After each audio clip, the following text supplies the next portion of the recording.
हरे कृष्णा, मैं गौरंग कृष्णा जी आज आपके लिए फिर से एक प्यारी सी कथा लेके आई हूँ। ये कथा हृदय को झकझोर देने वाली कथा है। आज की कथा ऐसी है कि अगर इस शरीर में रहकर हमने अपने माता पिता के कर्ज को न उतारने का प्रयास किया, क्योंकि कोई भी अपने माता पिता के कर्ज को नहीं उतार सकता है। कोई भी अपने माता पिता के ऋण को नहीं उतार सकता। आज की कथा बहुत प्यारी सी कथा है। एक भक्त की, रमा, रागिनी और रघु तीनों ही एक परिवार में रहा करते थे।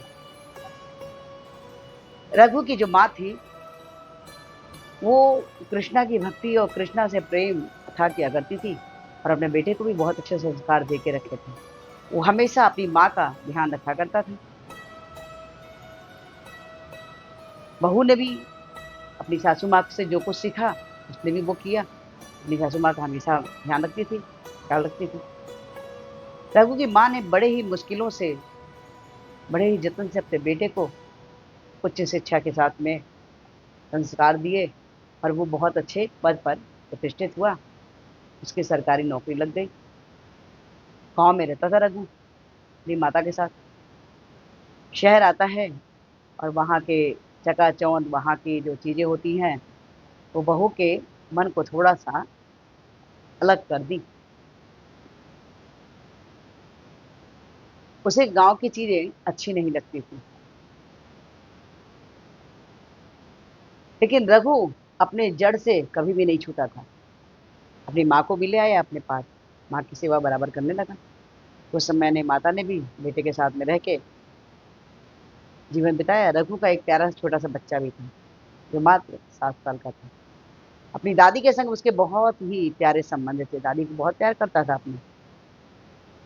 धीरे धीरे समय बीतता है, सब कुछ अच्छा चल रहा था। कुछ समय बाद रघु की माँ जो थी वो गुजर गई। रमा जी गुजर जाती हैं, लेकिन रघु को अपनी माँ की 3 चीजों से बड़े प्यार था। एक पीतल की थाली, एक कटोरी और एक गिलास। जब उसकी माँ भगवान के पास चली गई तब भी जब वो हमेशा ही उसी थाली में ही भोजन किया करता था। ये बात रागिनी को अच्छा नहीं लगता था। वो बोलती थी, ये क्या कबाड़ कबाड़ वाले बर्तन में आप बैठ जाते हो खाने के लिए। मैं इसको किसी दिन फेंक दूंगी, इसको फेंक दो, दूसरे बर्तन में खाओ। लेकिन रघु के लिए वो बर्तन बर्तन नहीं था। वो बहुत एक दिन गुस्से में आकर रागिनी ने रघु के उस पीतल के बर्तन को उठाकर कबाड़ी को दे दिया। रघु को मालूम चला कि पीतल के बर्तन कबाड़ी को दे दिए गए। रघु बहुत जोर से गुस्सा करके घर के अंदर आता है, बोलता है, रमा चाबी दो, रमा लॉकर की चाबी दो। रमा बोलती, क्या चाहिए, मैं निकाल के दे देती हूँ। उसने कहा, नहीं, मुझे लॉकर की चाबी दो, अभी तुरंत दो। रमा को समझ में नहीं आया था कि आखिर इतनी ज्यादा तेजी से गुस्सा क्यों है, नाराज क्यों है रघु। लेकिन रागिनी ने उसके कहने पर लॉकर की चाबी पास में लाई और बोली, क्या बात है। बोलता है, तुमने मेरी माँ के बर्तन को क्या किया पीतल का। तो बोलते, वो तो मैंने कबाड़ में दे दिया। ये सुनते ही उसे और गुस्सा आ गया।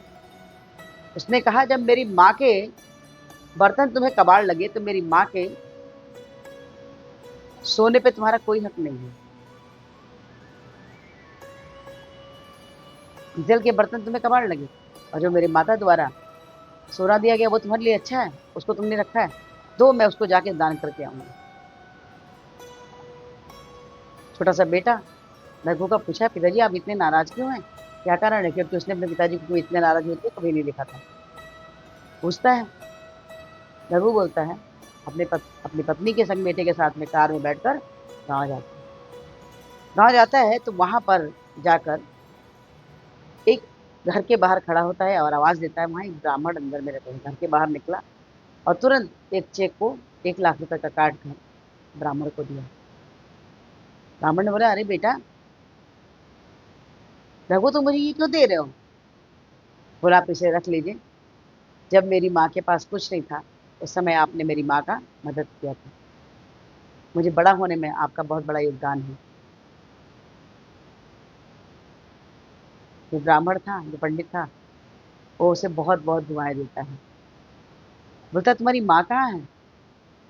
वो रोने लग गया क्योंकि माँ अब नहीं थी। उन्हें सुनकर ब्राह्मण को बहुत दुख हुआ। अब वहां से रघु निकलता है और जाता है दूसरी जगह, एक सेठ के यहाँ। उसके यहाँ भी जाकर उसने उसे भी 1 लाख रुपए दिया। इस प्रकार से रघु ने 3 जगह पर जाकर 1-1 लाख रुपए दिए। पत्नी देख रही थी,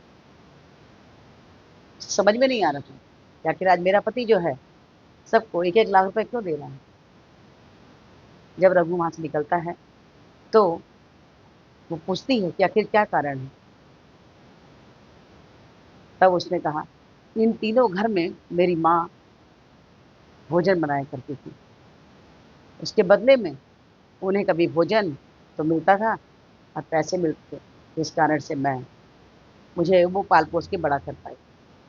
माँ के उसको मैं कभी हटा नहीं सकता, एहसान को चुका नहीं सकता। मेरी माँ ने मुझे इतने संस्कार दिए थे, तुम्हें समझ में नहीं आया, तुम्हें वो सिर्फ पीतल के बर्तन बर्तन दिखे। अब रागिनी रोने लगती है। तुरंत जब घर आती तुरंत ही एक दुकान पे रुकती है, बोलती है, बर्तन की दुकान पे जाती है और वहां से वो पीतल के बर्तन लेके आती है।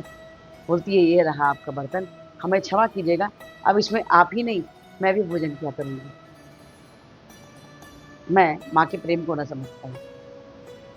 ये सारे संस्कार, ये सारे गुण रघु के अंदर किसने भरे थे? ये कृष्ण की भक्ति करने से माँ के प्रति समर्पण किसने सिखाया था? रघु की माँ ने सिखाया था रघु को। और आज रघु ने भी अपने बेटे को ये गुण सिखाया। हमारे प्रभु श्री राम, प्रभु श्री कृष्ण के चरित्र द्वारा आप ये सीख सकते हैं कि उन्होंने कभी भी माता पिता का उल्लंघन नहीं किया। स्वार्थी नहीं बनना चाहिए हमें। जब माता पिता की आवश्यकता ना हो तो उन्हें दूध की मक्खी जैसा निकाल के बाहर नहीं फेंक देना चाहिए।